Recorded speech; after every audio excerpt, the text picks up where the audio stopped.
Ooh, multimedia. So today I thought I would make a little video about what I'm doing for my major work and just talk about my statement of intent, research and all the other stuff, but in this little part of the video I'm just going to talk about my statement of intent. So I plan to make a video about a young man who's not happy with his life.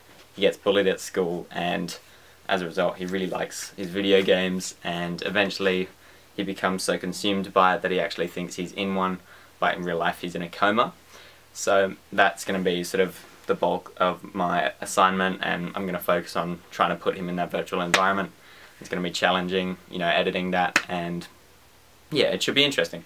So the more perceptive of you will have noticed that there's a green screen here, which is because I wanted to give you a little demo of what I'm going to do with my major work, which is something a little bit like this. So my character in the film is going to be in a virtual environment, maybe created in Cinema 4D, if that works out. And yeah, I'm going to insert him in, something like this, and it should be good. So that's this part of the video done, and now we're going to move on to research, I believe.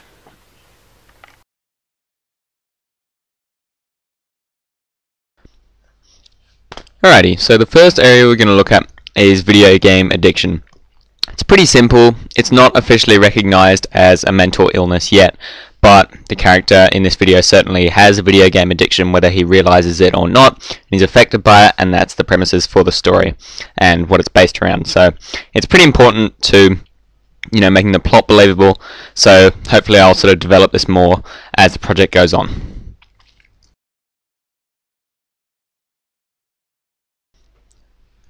Alrighty, so the next principle that we're going to look at is the uncanny valley. The uncanny valley is a principle that artificial intelligences are endearing up to a point, and then they just become creepy and we don't like them, and the only time when they're not creepy is when they're completely photorealistic, and in between, clearly computer generated and just totally similar to a human, there's that valley, as you can see by the graph. So the next segment we're going to have a look at is green screening.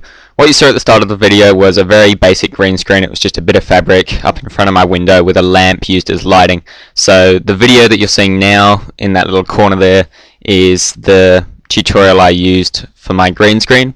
Obviously it's pretty rough and not very believable yet, but I hope to improve on that as the major work goes on. But that's just a rough idea of what I'd like to achieve.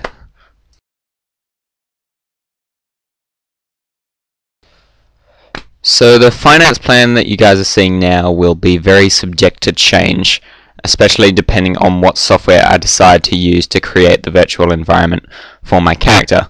Also, you might be able to see, I'm not sure, I've got Canon 600D and also a GoPro HD Hero 3. And I'll probably use like one or the other of those, or even a 60D if we get some of those for multimedia next year. So yeah.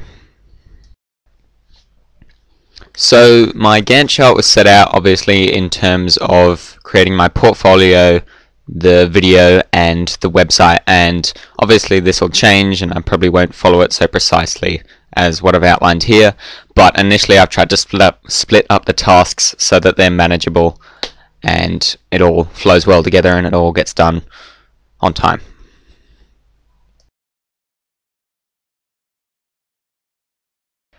So what you should be seeing now is some sketches of potential environments that I could create either in After Effects or Cinema 4D, and just some early logo sketches.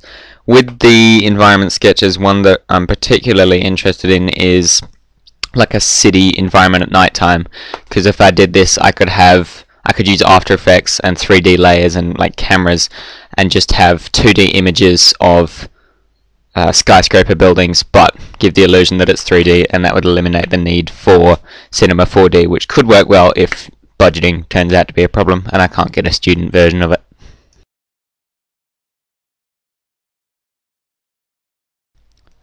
So what you should be seeing now is some early storyboard sketches of where I want to go with the film. Obviously most of it's going to be in this virtual environment, or it hopefully will be, depending on how difficult it is to create that virtual environment and also to insert real footage and the character into it. I'm also not sure about the ending yet. I know that I can't shoot my character, but that I think he can die, so I might have to change that, but at this stage, this is just what I've got.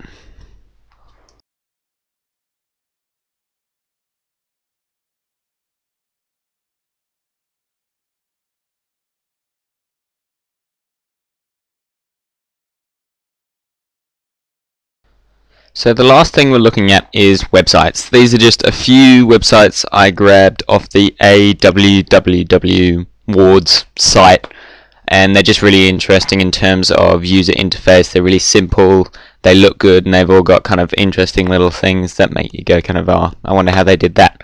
So yeah, these should be a good source of inspiration, and quite challenging to figure out how the designers implemented, yeah, different types of coding.